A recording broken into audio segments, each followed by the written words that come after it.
네, 오늘의 전국을 핵심 키워드로 짚어보겠습니다. 오늘은 윤희석 국민의힘 선임 대변인 그리고 김성환 시사평론가 두 분 모셨습니다. 어서 오세요. 네, 안녕하세요. 네, 먼저 첫 번째 키워드 영상으로 보겠습니다.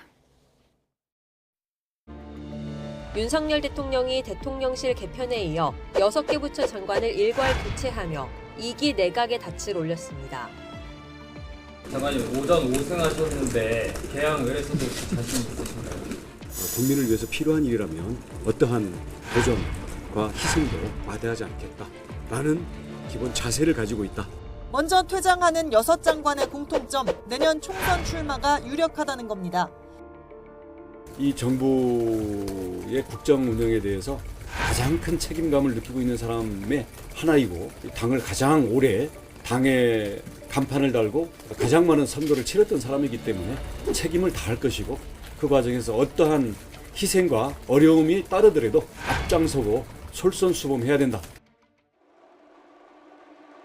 한동훈 법무부 장관은 총선 쓰임이 정해지면 연말 연초 원포인트로 교체해 이번 개각에 대미를 장식할 가능성이 있습니다. 여의도에서 일하는 300명만 쓰는 고유의 어떤 화법이나 문법이 있다면 그건 여의도 문법이라기보다는 여의도 사투리 아닌가요? 저는 먼저 5천만이 쓰는 언어를 쓰겠습니다.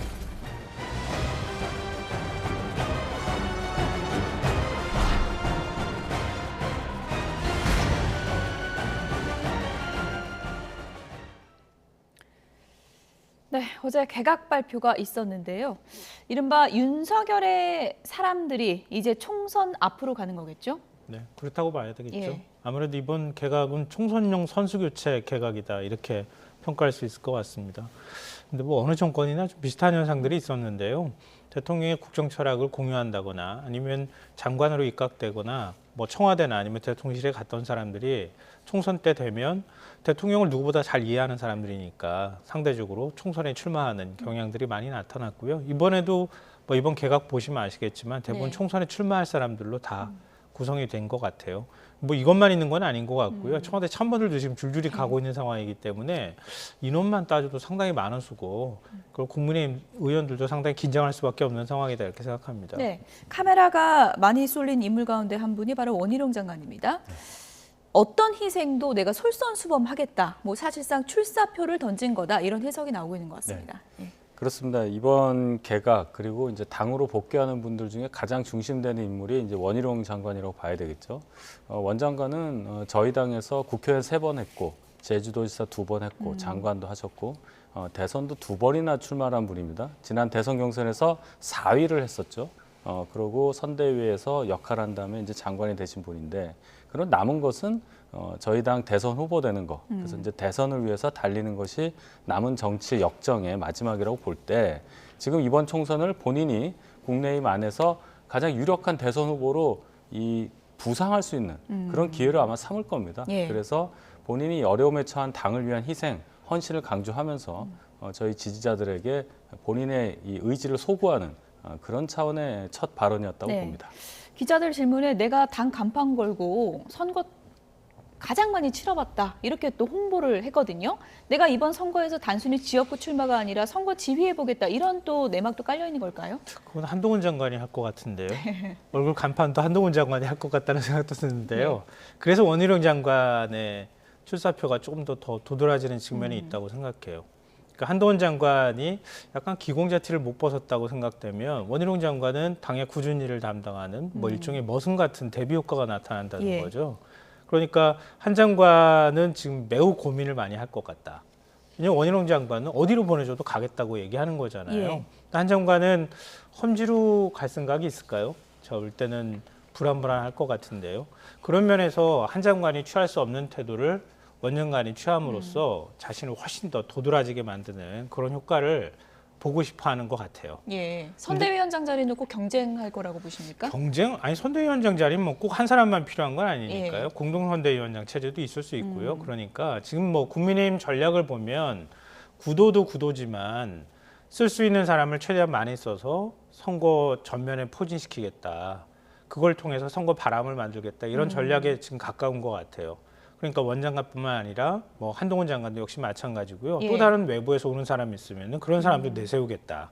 그런 전략들을 갖고 있는 것 같습니다. 조금 전에 그래픽으로도 보여드렸는데 다시 한번 좀 보여주시면 지금 언론에서는 삼두체제라는 단어가 등장하기 시작했습니다. 그러니까 한동훈, 김기현, 원희룡 이 세 명이 함께 나아갈 수 있다 이런 것 같은데 이게 가능한 시나리오라고 보십니까? 뭐 가능할 수도 있겠죠. 예. 지금 얘기하는 것이 김기현 대표는 이제 과거 이해찬 전 대표의 지난 총선 민주당 모델을 삼아서 뒤에서 총선 전체를 지휘하는 모습을 보이고 전면에는 출마를 하는 원희룡, 한동훈 이 두 분이 쌍두 체제로 해서 선거 전반을 지휘한다. 예. 이래서 합쳐서 삼두 체제를 뭐 유지한다 이런 얘기도 있는데 충분히 가능한 얘기고 여기서 중요한 거는 저희가 총선을 준비함에 있어서 저렇게 뭐 삼두다, 쌍두마차다라고 말할 수 있는 인물들이 있다는 거예요. 과연 국민들이 볼 때 물론 본인 지역구에 누가 나오냐 이것도 이제 중요하지만 흥행이 돼야 되는 겁니다. 선거 전반적으로. 그런 면에 있어서 한동훈 장관이 한동훈 후보가 돼서 오늘 무슨 얘기를 했다. 어떤 모임에서 어떻게 했다. 원희룡 장관이 어떻게 했다. 이런 식의 이 관심을 집중시킬 수 있는 것들이 있는 당과 예. 그렇지 않은 당이 선거에서 뭐 정책으로 승부하든 뭐든 할 수 있겠지만 국민들한테 다가설 수 있는 그 방법에 대해서는 예. 제한이 있을 수 있잖아요. 그런 차원에서 보면 말씀하신 대로 쓸 수 있는 자원을 다 총동원한다. 그런 면에 있어서 두 분, 한동훈, 원희룡 두 분의 역할이 기대된다. 이렇게 봅니다. 네. 지금 뭐 민주당의 관심사는 이 선대위원장 누가 될지도 있겠지만 과연 원희룡 장관 어디로 나올 것인가. 인천 계양을 지금 명명대전 가능성이 거론되고 있잖아요.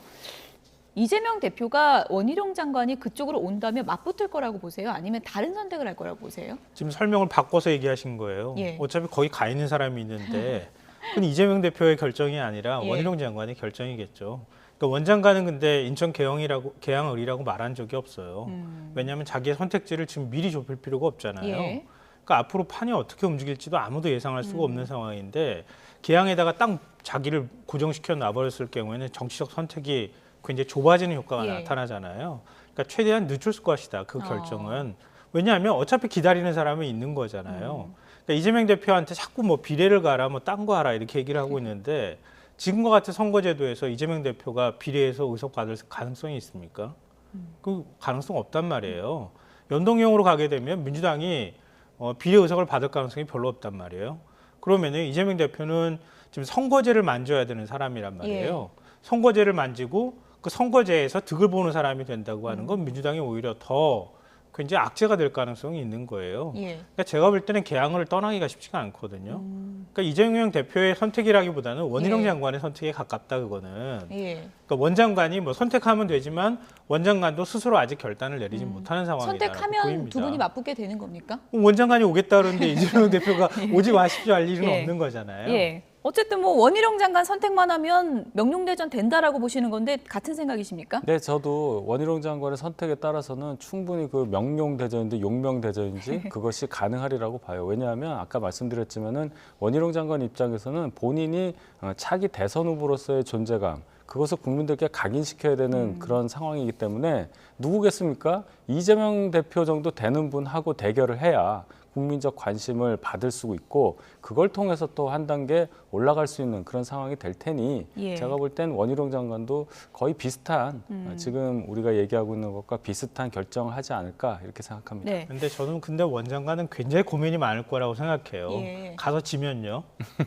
지면 어떡할 겁니까? 그러니까 지는 것보다는 이기는 게 좋잖아요.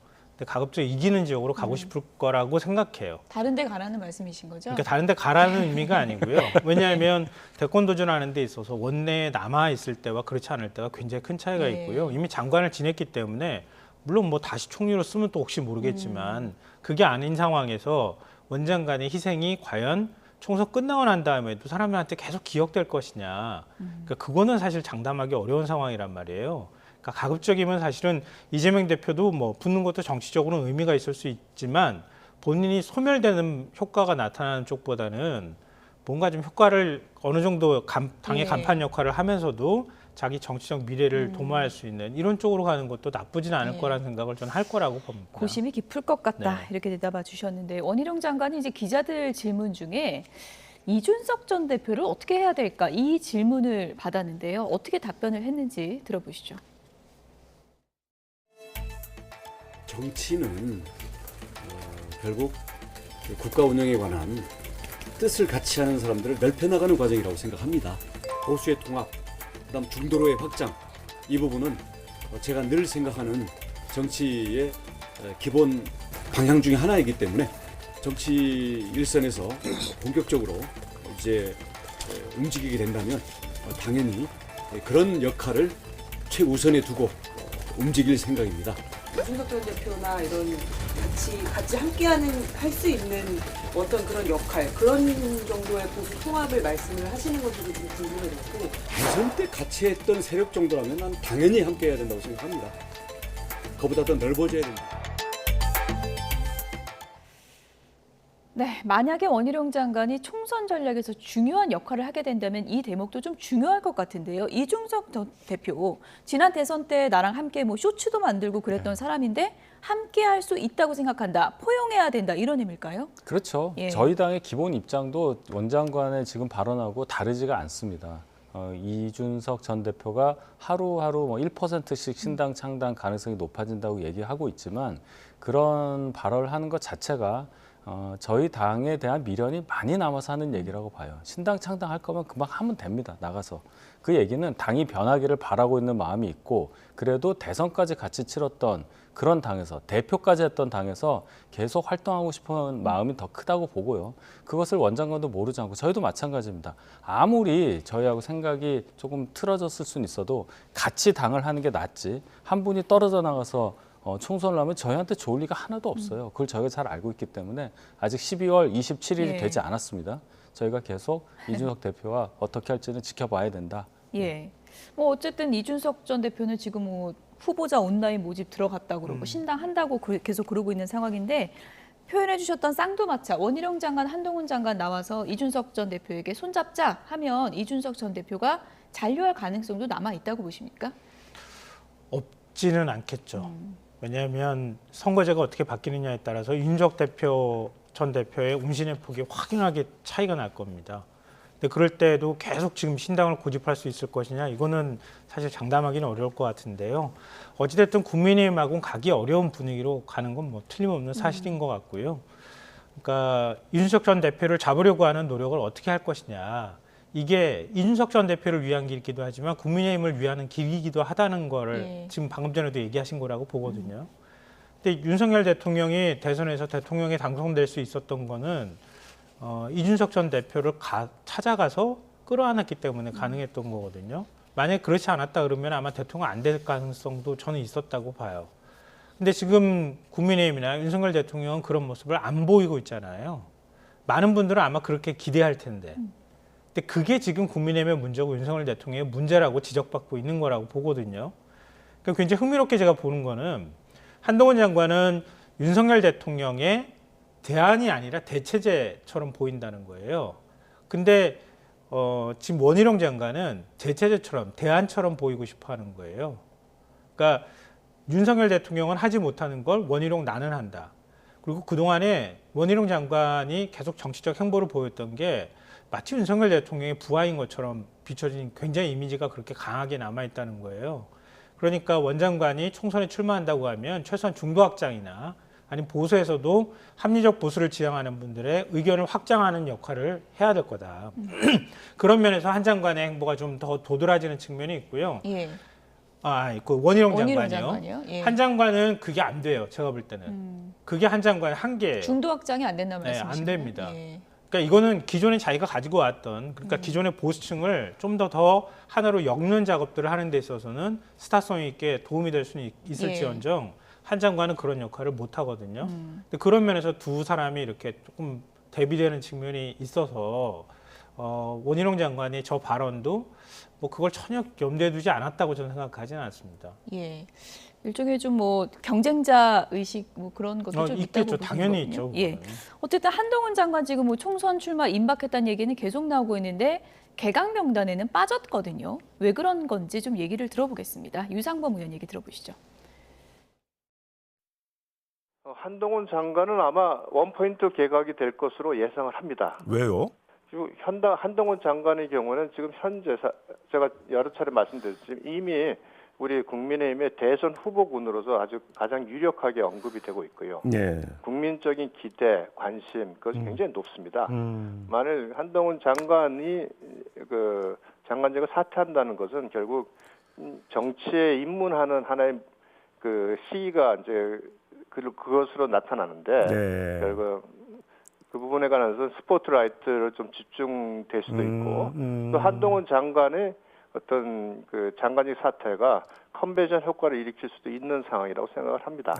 그렇다면 아마 별도로 내년 1월 11일 전에 이제 공직 사퇴를 해야 되는 시한을 그렇죠. 감안해서 예. 정리가 아마 처리가 되지 않을까 생각을 합니다. 말 그대로 스포트라이트 차원이다. 예, 저도 뭐 그것은 어차피 한동훈 장관이 장관을 사퇴하고 정치에 입문한다면 예. 가장 그 효과를 극대화할 수 있는 방법 이것도 중요한 부분이라고 생각을 합니다.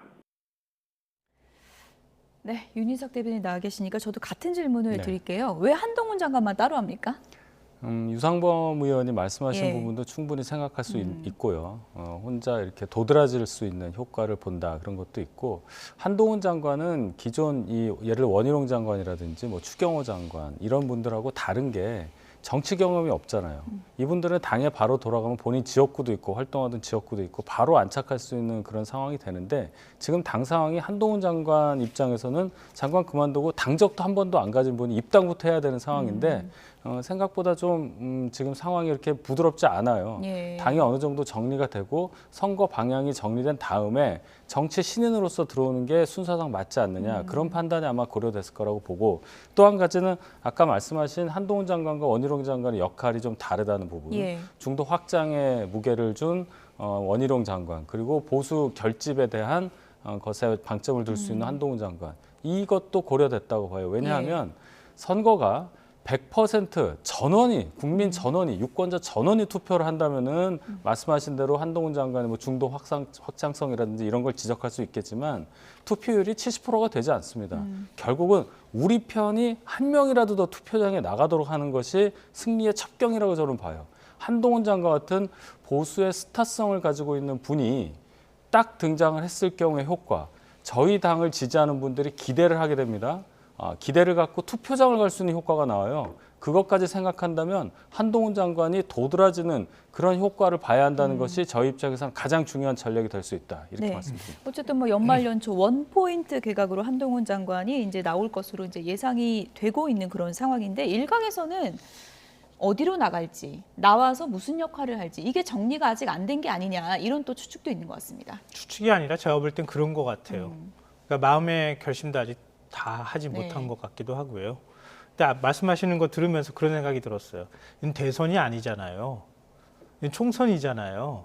한동훈 장관 얼굴로 어떻게 선거를 다 치릅니까?